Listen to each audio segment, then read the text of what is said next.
Hochul already defending Zohran. Pressure is already working. I don't care if you're the president of the United States. If you threaten to unlawfully go after one of our neighbors, you're picking a fight with 20 million New Yorkers, starting with me. Damn. Damn. Yes, queen. Yes, queen. Snap. She snapped. Slay, queen. Yeah. By the end of this process, if this mobilization is moving in this direction, Governor Kathy Hochul is going to be known as Wokel, okay? She's going to be like, I've changed my name. I'm Governor Kathy Wokel. This is another psychotic statement from Donald Trump. New York City.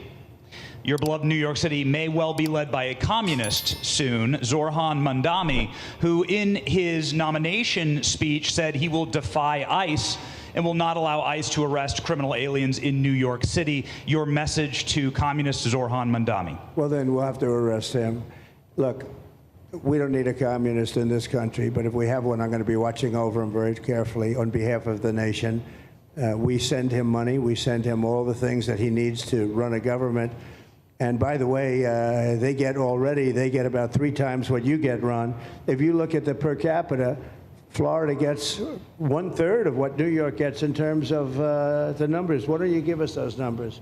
Yeah, well, because that's what we should send him. Yeah, well, like sometimes people say Florida gets more because they count Social Security recipients, but that's not money to the state. Those are seniors that live here. If they moved to North Carolina, you could count it there. So it has no interaction with the state government. They get more in the city and state governments than we get. Right, substantially. Ronald Reagan was talking about this on Majority Report. The old deportation orders were shelved by the Obama admin, but have just been reopened. Yeah, it seems like they're trying to hit every avenue they can to get those numbers up. And the numbers up that we're talking about is human beings, dude. We're talking about human beings. Like, just so we can make the most racist, mouth-breathing scumbag feel like this administration is doing something so they don't get angry at the reality that their rent is still going to go up and that their lives, their material conditions are not going to improve.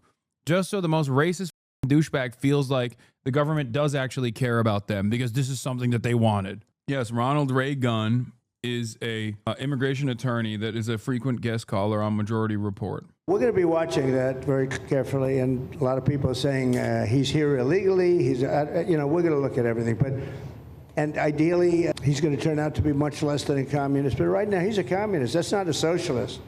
I've always said we will not have socialism in the. He's saying, a lot of people are saying he's here illegally. Like he's doing the Andy Ogle. Oh, insane, dude. Oh, as an American citizen, you want to election, but we don't like what you have to say. Sorry, we're gonna denaturalize you, psycho. This country and the speeches, I said, well, what? They skipped socialism, and you got a lot of them like that. And you see AOC, she's out there with her, bad IQ. She's out there ranting and raving about how wonderful he is. And look, so far he's winning. He still has a race to win, but so far he's winning, and he has an advantage as a Democrat in New York City. I was there a long time ago, and it was a long time since a Republican won the city. But you would think that a Republican would be able to win. Or you have a good independent running, Mayor Adams, who's a very good person. I helped him out a little bit. He had a problem, and he was unfairly hurt over this question. He made a statement to the effect that this is terrible. New York City can't have all these immigrants come in. And like he was indicted the following day. And I said, that was a phony indictment. And it was a phony indictment. That was a Biden indictment. I said, don't feel bad. I got indicted 5 times every time you opened your mouth. That was a bad group. That was a very dangerous group, I will tell you. These were not nice people.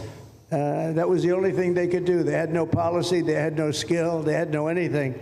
But they were very good at that. They were vicious, vicious, horrible people. Thank you. Saying anything like anti-immigrant, especially about New York City, is perhaps the dumbest place you could say. It's one of the most diverse cities on the planet. Literally, a city that's history revolves around people literally coming in to New York as their first point of entry into the nation state. That's what the Statue of Liberty is about. That's where Ellis Island is. It's so insane. Yeah, the U.S. doesn't like foreign democratic elections where a socialist is elected. Now the U.S. doesn't like domestic democratic elections where a socialist is elected. Regime change incoming. Anyway, my statement on Donald Trump's threat to deport me and his praise for Eric Adams, who the president helped out of legal accountability. The president of the United States just threatened to have me arrested, stripped of my citizenship, put in a detention camp, and deported. Not because I have broken any law, but because I will refuse to let ICE terrorize our city. His statements don't just represent an attack on our democracy, but an attempt to send a message to every New Yorker who refuses to hide in the shadows. If you speak up, they will come for you. We will not accept this intimidation. That Trump included praise for Eric Adams and his authoritarian threat is unsurprising, but highlights the urgency of bringing an end to this mayor's time in City Hall. At the very moment when MAGA Republicans are attempting to destroy the social safety net, kick millions of New Yorkers off of health care, and enrich their billionaire donors at the expense of working families, it is a scandal that Eric Adams echoes his president's division, distraction, and hate. Voters will resoundingly reject it in November. Great way to bring this back to the general election. Yes, there's also more that we must discuss. Kirsten Gillibrand has apologized to Mamdani over jihad comments. As you guys know, Kirsten Gillibrand was said some incredibly racist shit at the Brian Lehrer radio show, saying that Zohran Mamdani wants to kill all Jews and do a global jihad. Like, shockingly racist shit. Coming from a Democrat, it is shocking. Okay, like that's not even like in the past. Democrats have like condemned Rashida Tlaib, Ilhan Omar under similar Islamophobic terms, but I've never heard a Democrat this closely associated with the city come out and say that. Okay, like, you're not Charlie Kirk. Okay, you have to understand, like, this is uniquely racist. This was uniquely racist for a Democrat to do. Under normal circumstances, for totally reasonable statements that Muslim congresspersons make, the Democratic Party will, take the other route, silence, which of course is a tacit endorsement of all the attacks that they're receiving, right? Or sometimes being like, well, people should be more careful of the words that they use, like, like subtweets, things like that. Kirsten Gillibrand took it on the chin. Like, she took the John Fetterman route, which, by the way, I don't even know if John Fetterman had said something as racist as Kirsten Gillibrand about Zohran. Has John Fetterman said anything like this racist about Zohran?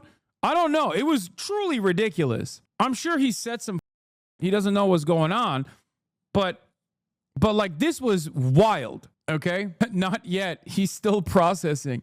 Yeah, they haven't told him yet, out of fears that he'll get a third stroke. Bro, she was hysterical on that phone call. No, absolutely. It was insane. Gillibrand now has apologized to Mamdani. So your phone calls worked. We and many other people literally blasted the phones on her office, demanding a retraction and an apology. And I'm glad that it came. But the very fact that it existed was insane to me. And obviously, she will most likely never recover from this, I think. Austin Allman says, it could be a one-off, but Gillibrand being forced to apologize with a manufactured hysteria over Zohran's refusal to condemn every word in the Arabic language fades without him giving an inch feels like a watershed moment. I think we're playing by a different set of rules now. Yes, that's a hopeful way of looking at it. But yeah, in the past, judging by what took place against Ilhan Omar and judging by what took place against Rashida Tlaib in the past, remember, she was censured for saying from the river to the sea, Palestine would be free. Rashida Tlaib was. And the lack of defense for these individuals from the Democratic Party when they were receiving a torrent of hate versus a Democrat actually forced to apologize while other Democratic leaders are also slowly but surely, even if they don't immediately rise to the occasion and offer or issue they're still forced to even if they don't endorse, they are still forced to congratulate the victory, yada, yada, yada. We shall see what happens. The rules change every day. The richest people in the world are mobilizing the Dems to cut Zohran down. That for sure is happening. David says, the question remains, why does she walk into the Lehrer interview without knowing off book what Mamdani had actually said? She sounded frazzled.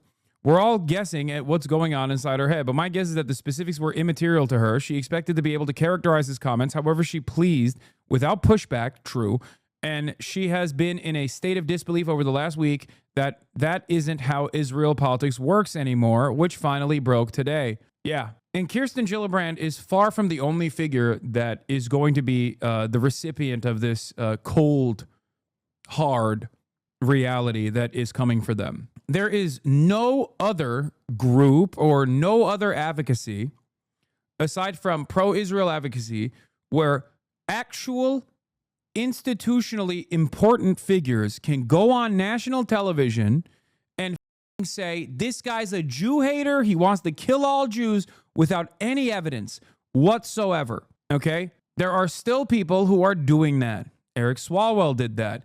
Richie Torres implied it as well. Not to the same degree as Kirsten Gillibrand, because he still has his progressive bona fides, despite the fact that he's Israel's attack dog. Okay? Jonathan Greenblatt still goes on television and lies all the time. In a few weeks, Fetterman will be like, who the hell is Zorro Tahini? He's the Internet Explorer of politicians. I was told that this guy, Zorro Tahini, won the New York City mayoral primaries, and I am very scared. Am Israel high. He is going to be a really bad mayor of Tel Aviv. Oh boy. A primary campaign that pressures Hochul to work with Zoran and raise taxes on the millionaires. This could genuinely get Hochul to switch opinion. Antonio Delgado. Zoran cannot deliver bold change alone. He needs a governor. Okay, see? There are people who are recognizing the attitude shift. Antonio Delgado. Zoran cannot deliver bold change alone. He needs a governor who's willing and ready to work with him. Governor Hochul, whatever, refuses to tax the ultra wealthy or big corporations to achieve affordability for all. If you want change in New York City, we need a change in Albany. Oh boy. Hochul already defending Zoran. Pressure is already working. I don't care if you're the president of the United States. If you threaten to unlawfully go after one of our neighbors, you're picking a fight with 20 million New Yorkers, starting with me. Damn. Yes, queen. Yes, queen. Snap. She snapped. Slay, queen. Yeah. By the end of this process, if this mobilization is moving in this direction, Governor Kathy Hochul is going to be known as Wokel, okay? She's going to be like, I've changed my name. I'm Governor Kathy Wokel. I want to not only raise the tax of the billionaires, I want to criminalize being a billionaire, okay? Kathy Wokel, we ride at dawn. Who's going to tell her about Mahmoud Khalil? Well, one day at a time. Also, the final vote tabulations came out. By round 3, Zoran wins 56% of the vote, with Andrew Cuomo receiving 44% after everyone was crossed out, okay? With Zoran receiving 102,000, with Andrew Cuomo receiving 219,000. It's still not enough. Thank God for his resounding second highest win in New York City mayoral primary history. It is pretty crazy, though, that Zoran's first round rank 1 voters was still higher than Andrew Cuomo's final votes with all of the additional ranks. You're reading it wrong. It was a transferred vote. What do you mean? Wait, am I wrong? By round 3, everyone got knocked out, and Zoran received 100,000 plus votes, like 100,000 votes, almost 100,000 votes, and Andrew Cuomo received what, 378,000 to 428,000, 100,000 votes. Zoran got 100K votes, transferred to 55K. Washington is broken and the system is rigged. Colin Allred is back. Been a lot of things. Jesus Christ. Anyway, I don't want to hear from Colin Allred. Sorry. Eric Adams got 750K in the general election. Yeah, but that's the general. Eric Adams got, I think, less votes than Zoran did in the final vote tabulation than Zoran did in rank 1, like round 1 of ranked choice voting. And yeah, I talked about this already. Let's add to this. Adams won by 7,200 votes, and Nancy Pelosi promptly invited him as a featured guest to brief congressional Democrats on messaging strategy. Zoran won by 116,000 votes, and Hakeem Jeffries is basically insisting he's never heard of him. When Eric Adams won the Democratic primary in the mayoral race, the same thing that Zoran just won, he was propped up as a national figure. Nate Silver was literally talking about how he should be the president. He should run as president in the Democratic Party. Mamdani put up FDR numbers on and Dem-elites refused to endorse him because he won't toe the line on Israel. They'll couch it squishy and mopey, heeding concerns for Jewish voters and liberalese, but it's 100% about Mamdani's refusal to spout Israel has a right to defend itself problem. Some people are saying it's not just about Israel. They think it's like socialism as well. But I think it's mostly about Israel. I don't think Brad Lander will be getting this level of fucking animosity when there are a lot of, Brad Lander himself was a DSA guy until 2023. And Brad Lander also had a bunch of progressive policies, maybe not to the same extent as Zohran Mamdani, but, Cuomo actually wound up with 24K more votes than Adams got in 2021 when he won the final round narrowly. Mamdani just transformed the electorate. Zohran got 86% of Brad Lander's votes. Wait, no. No, it's all the people who rank Zoran over Cuomo. Yeah. I want to mention something here, but like, people might get mad at me for saying this, but I don't think Brad Lander is a liberal. He's a liberal Zionist, but I don't think he's a liberal. He was a DSA guy for most of his life. I mean, it's okay to say he's a liberal, to be like, look at the liberal socialist allegiance. Like, this is what it's supposed to look like. But like, he was a DSA guy, you know? He's just nerd maxing. So a lot of people think he's like, he's got liberal aesthetics. Anyway, but yeah,